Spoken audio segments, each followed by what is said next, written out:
Hello and welcome. I'm your host KB and you're watching the Retrospective.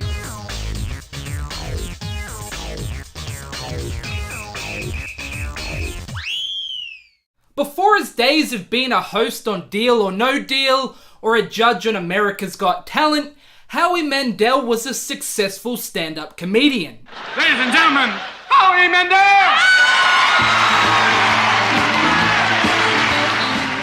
His performances consisted more of props and eccentric kid-like behaviour rather than the traditional punchlines of other comedians, and his unusual style got him booked in both film and television. During his routines, he showcased an ability to do a kid's voice, which led to him getting some of his more noticeable voice acting parts, which included portraying Gizmo in the Gremlins movies and Skeeter in Muppet Babies.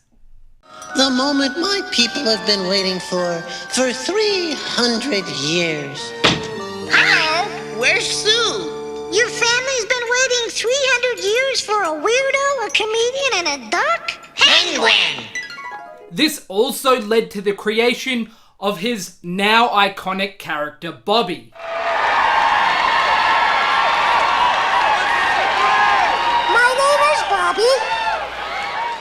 This character, along with his successful voice acting gigs, led to the creation of his own show, Bobby's World, which first aired in 1990. The show stars the young and lovable Bobby Generick, whose imagination runs wild as he plays out all sorts of scenarios and stories in his head. He does this while using household items or doing daily tasks and facing all sorts of childhood fears like going to the dentist or dealing with bullies. While Bobby is the main focus here, he's also joined by his immediate and extended family, the Genericks. An amusing gag during the show is people mispronouncing the family's name as generic, which is how the name is spelt. Along with voicing Bobby, Howie Mandel also appears in the show as the character Howard Generick, who is Bobby's father.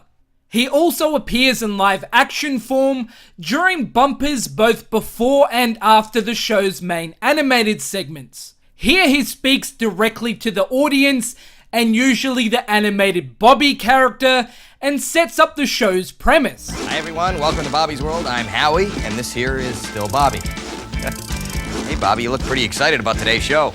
I sure am, compadre. Compadre? What's that? That's Spanish. Oh. Well, anyway, on today's show, we're going to a baseball game. Wow, everybody loves baseball, even lizards.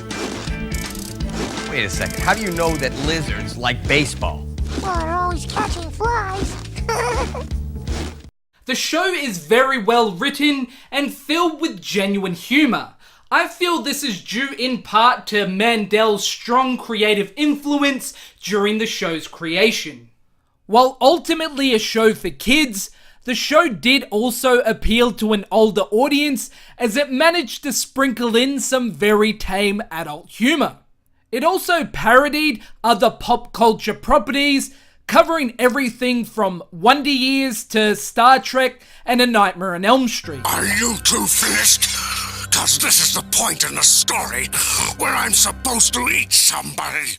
An interesting aspect of the show was the passage of time. While most animated series like The Simpsons see the main characters stuck in a perpetual time loop, here we see some slight progression as the characters actually age and the family grows. During the show's run, Bobby goes from 4 years of age to 6, and his mother becomes pregnant and has twins during the show's second and third seasons. I know I'm not gonna like you, no matter what Mom says. I heard that, Bobby! While not an all-star lineup for the voice cast, there were some prominent voice actors on board, such as Frank Welker and Candy Milo. Mandel also enlisted the help of some fellow stand-ups, including Tino Insana, Edie McClurg, and Gail Mathias. Produced by Film Roman and originally distributed by Fox, the show was a pretty slick product. It featured great character designs, nice animation, as well as vibrant colours. It also had a pretty rad intro sequence and theme song.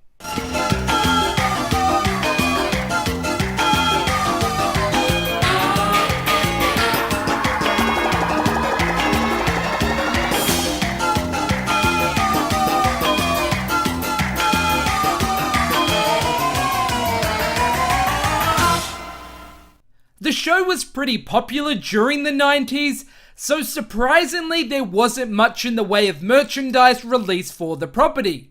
We did see the video game Bobby's World released on the Super Nintendo, as well as some fast food tie-ins. Now you're flying, Babbo! Flying? McDonald's lets you blast off into Bobby's World, where a Snap-on part turns 4 toys into twice the fun. Look, a meteor shower! One toy with each McDonald's Happy Meal you buy. The show had a solid run, lasting for 8 seasons, which ran between 1990 and 1998, with a total of 81 episodes being produced. All episodes have been released on DVD, although the sets are somewhat generic. Pardon the pun. We're here on a 10-12, Mr. Generic. Generic. Bobby Generic. Generic. Good evening, I'm Robert Stork, and I'm talking to Bobby Generic. Generic. Yes, Oh, please, Mr. Generic. Generic, Mom. Right, Generic. Like I always say, guys, thank you very much for watching this episode and supporting the channel. If you haven't already done so, please go and subscribe, and I'll catch you guys on the next episode of The Retrospective.